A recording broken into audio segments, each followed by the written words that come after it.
Good morning and welcome back dito sa channel natin. My name is Professor Excel and today pag-uusapan natin kung paano tayo gagawa ng mga condition sa conditional formatting gamit ang ating formula. Now, before tayo tutungo dito sa ating tutorial, I would like to say thank you po sa mga bagong nag-subscribe sa atin and hoping po na yung mga hindi pa po nakapag-subscribe, subscribe na po kayo nang sa ganun po ay masundan nyo yung mga lessons natin. Magtatapos na po tayo sa basic and pupunta na po tayo sa medyo advanced na mga topic ng Excel. So, back to our lesson. Now, first example natin, gusto natin na i-highlight yung top 3 natin. So, piliin lang natin yung final grade, conditional formatting, top, and top. Yan, top items. So, tatlo lang yung gusto natin. So, top 3. And automatic, makikita natin agad kung sino yung top 3 natin. Now, for this example, ang gusto natin gawin is i-highlight lahat ng nakakuha ng 90 and above. So, pwede natin gawin is i-highlight to, conditional formatting, and kunin natin yung greater than 90. Now, pwede yung ganyan. So, automatic, lahat na nakakuha ng 90 ay ma-highlight na. However, yung plano ko is, yung ma-highlight is instead na isang cell lang, buong row yung gusto kong i-highlight. So, dito, gagawa tayo ng sarili.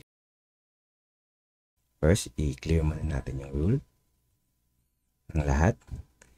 And punta tayo dito sa, and i-highlight natin yung buong range na gusto nating lagyan ng conditional formatting. Ito tayo dito, and new rules.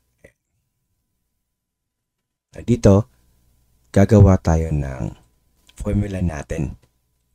Ayan. So, sa formula na to, ang gusto kong gawin, lahat ng cell, whereas yung column H or yung final grade is greater than or equal to 90.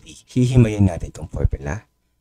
May dollar sign dito sa H and may dollar sign dito sa 6. Ibig sabihin, hindi gagalaw yung formula natin. Ang titignan niya lang is yung cell H6. So, ayan, may formula na tayo. Now, dito sa baba, may nakalagay na format. Ito yung tanong ng Excel na if ma-meet natin yung formula na nilagay, ano ang gagawin niya? So, format natin siya dito. Kumbaga, natatanong siya, ano yung conditional formatting na gagawin niya once na-meet yung formula na gusto mo. So, sa atin dito, gusto ko na i-highlight. Lagyan ng green.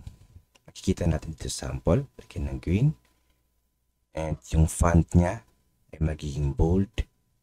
And white yung kalalabasan.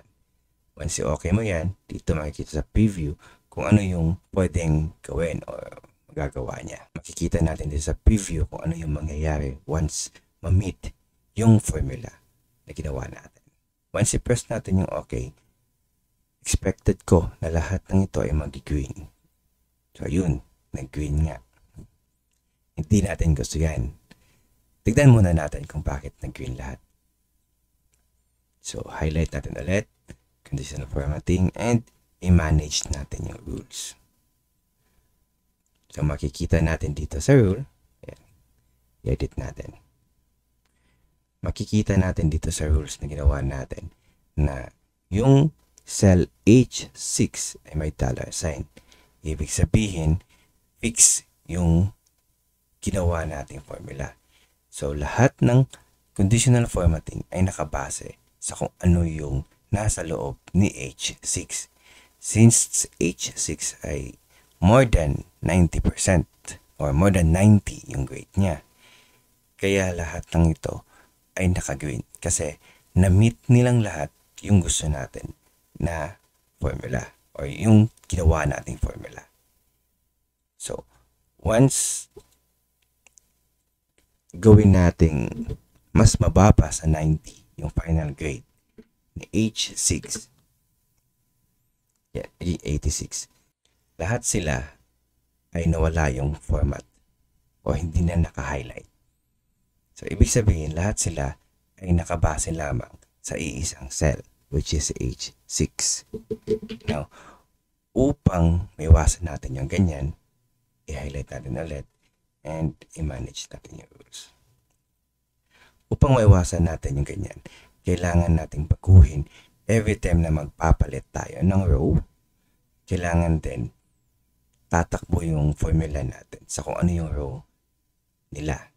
So, tatanggalin natin yung $sign ni 6. Ibig sabihin, fix yung column sa H lang, but yung row ay hindi fix. So, tatakbo si row 6, 7, 8, 9. Depende sa kung anong row yung tinitignan nila. Okay natin to. Ayan na, tignan natin. $sign lang yung pinagkaiba nila. I-apply natin. And, ibig sabihin na kapag yung row nila ang nagbago, magpapalit. Doon lang sila magpapalit.